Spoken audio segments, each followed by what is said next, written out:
Tsunami Studios.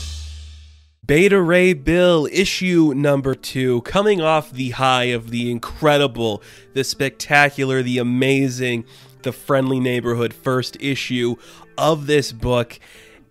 I just absolutely adored what that first issue was about. It was incredibly fun and creative and took the character in a direction that I don't think anybody was expecting, and got real sympathy and tragedy behind the character of Beta Ray in a way we haven't really explored before. So just going back into that world, it made me so happy, man. And I loved this issue. This is turning out to be a must-read book. If you haven't read the first issue, you should read this book. It is incredibly fun and interesting. So, the end of issue 1, we saw Beta Ray heading out on a mission to go find Odin because he wants to get a new weapon, something that can change him back into his normal looking form so he feels more comfortable and beautiful with himself. If at the end of this book we get like the reveal that you were beautiful all along as who you are, I'm not going to be surprised, but I kind of hope there's more tragedy in the fact that Beta Ray can turn back to his normal Corbinite self and he doesn't love what he sees anymore. That to me is way more interesting. I hope that's what we go to. So we see Scuttlebutt is trying to figure out, where is he? Where is Odin? But before that, there's like an intruder on board and we get like a nice splash page seeing the entire ship. And, you know, Beta Ray's trying to check it out, but we walk into one of the room, and who is there waiting for him is Scourge the Executioner, and now he's looking a lot more like Karl Urban each time he reappears, doesn't he? I love it. So basically, when we left things off, Scourge was dead, but now he's back to life, and he's like, dude, I was traveling through Valhalla, I saw all this cool shit, but you know what I didn't see in Valhalla, dude? There was no guns, you know, there was old weapons like swords and bows and all this crap. Where are my bloody guns? I needed to come back for my guns, but you know what? There's another reason I'm back, dude. Like, sometimes I get bored, and I just, like, watch people in, like, an ethereal form, and I saw what happened between you and Lady Sif, and I'm like, I can't let that happen to my best friend. He's pretty much like, dude, you are beautiful. I will never let a woman hurt you. So I begged, I cried my soul out. I demanded the Valkyries give me some temporary leave from the afterlife so I could come and help you. We are going to make you beautiful, my friend. So you are going to get laid. I'm going to be your wingman. And you're like, okay, this is the kind of energy I wasn't expecting from a Beta Ray Bill book, but I'm like, give me this. I need this. We deserve this. This is awesome. This is so incredibly cool. I love the whole time too that Beta Ray is just in like a t-shirt and a baseball cap. It just adds to something about it that I just absolutely adore. It is so funny to see. So Scourge knows the bar where Odin likes to hang out, so they just go in there and they're just like, I guess we'll wait for him to show up because he likes to hang out here. And you know, Beta Ray actually accidentally bumps into one of the girls. She freaks out, and suddenly the guy starts yelling at him like, hey, are you scaring my girl, you ugly looking horse-faced son of a gun? Again, is he really the ugliest creature in the universe? I like the idea that you're playing up that nobody finds Beta Ray to be attractive in this form, but the guy's got some thick muscles, he's got a nice body, his head, it's not that bad. His personality is fantastic, so there's going to be somebody who's going to love him. I don't think it's going to be Sith. I keep speculating what we're going to see in this book because it's so awesome.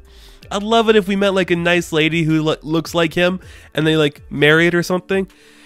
That'd be a fun way to end this book, man. But if we don't do that, I understand. So this guy is yelling at Beta Ray. He's just like, you trying to scare my girl? I'm going to beat you up. And Scourge is like, how dare you? This man is beautiful just the way he looks. He's the most beautiful looking person in the world. He's the most beautiful horse you've ever seen. And then a bar fight breaks out. Scourge and Beta Ray have to kick some ass of some people. It's looking pretty fun. Again, Daniel Warren Johnson's art, I can't talk about it enough because it's just so perfect.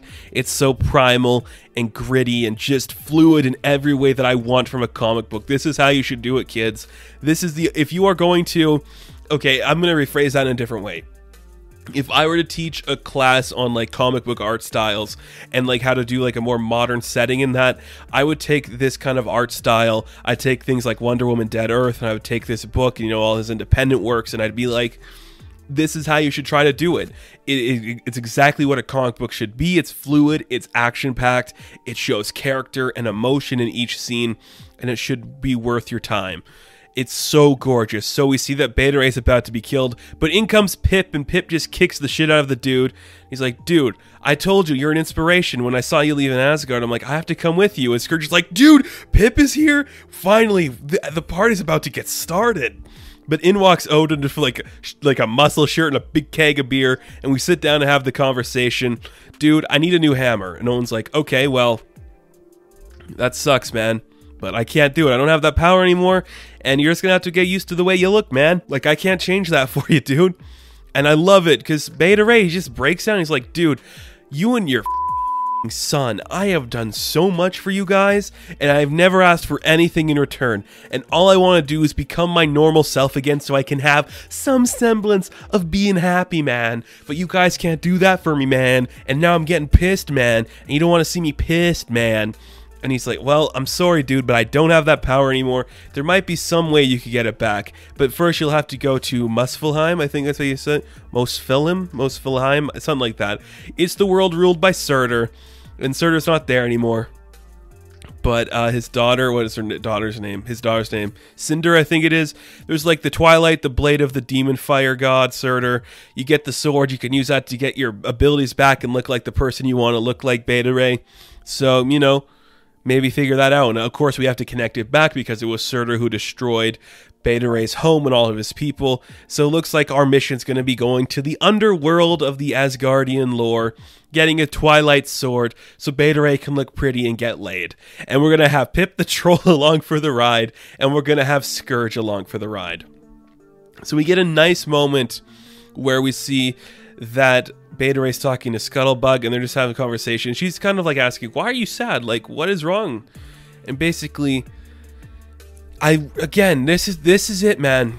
This is the stuff I wanted, and this is the stuff I love. This is Beta Ray just like, I failed to protect my home. I was too busy trying to like pretend that I could be a god, that I could do any of this stuff, like that it destroyed my home, like I couldn't save them. Even now, I am just a mortal walking amongst gods, and I pretend I am worthy to be a god, but I am not.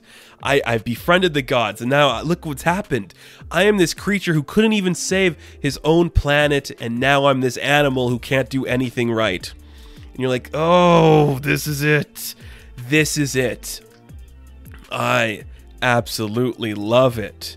I love it so much. And Pip overhears him, and you know, it's going to be a great thing when Pip shows up. Again, so they go to like this weird gate that's not like the Bifrost. I forget what they call it. It's like the Skygmian gate or something. And basically, some fierce Asgardian warriors are there who are protecting it, like, nobody shall pass through this, and if anything comes through the other side, we send them back, so nobody gets in or out. And I guess Odin told us about your story there, horse boy, so if you want to do a suicide mission, be our guest. So he's like, alright, I'm gonna do it, like, I'm gonna look beautiful again, so let me do that. And he says, like, Scourge, why are you coming with me? Like, you guys, this is where we should part ways. But Scourge like, dude, I am not going back to Valhalla. We are getting you laid, my friend, and you're going to look beautiful enough where Sith is going to want to kiss you. But then you're going to be like, girlfriend, you couldn't have me at my worst. You don't deserve me at my best, B. I'm out of here. I love it. And then he asks Pip, like, this is a very bad journey we're about to go on. Why are you here? I love this. Pip is just like, dude, you think you're the only person in the universe that hates how they look? I'm a troll. We are the definition of repulsive. I want to love myself the same way you do, and until I figure out how to do that, I'm going to come with you on your mission. So just a bunch of cool dudes headed into the abyss, and they jump inside, and things are looking good. But when they get inside, Scuttlebutt has like some weird configurations going on, and she starts to freak out, and you're like, what's going on? What's happening to her? Like some weird creature starts to form from it. And as they get inside of this new Skygmian gate, some weird thing is formed, and they turn around, and who is it but like the body of Scuttlebutt? And you're like, what? That's a sexy alien. Is Beta Ray gonna hook up with an alien, Lando in L3 style? Please give me that story. And that's where the book ends, and I'm just like, this is perfect. Right down to the artwork, to the story it's dealing with, this idea, kind of like what is beauty, what is vanity, what is toxic masculinity in the superhero world, how can you be comfortable with yourself when the people you are supposed to consider your friends don't love you, can you be a mortal posing as a god, or what is a god posing as a mortal? I'm just obsessed with this book. I think it's perfect. This is perfection in a comic book form. I absolutely adore this. I absolutely adore this. It's so fun. So, Beta Ray Bill, issue number 2, I am going to give a 10 out of 10. Now, thank you guys for watching this review. Be sure to like and subscribe to the channel. As always, you can check me out on Instagram, Patreon, Twitter, all that good stuff, and I will catch you in the next one. Have fun, stay safe, good luck.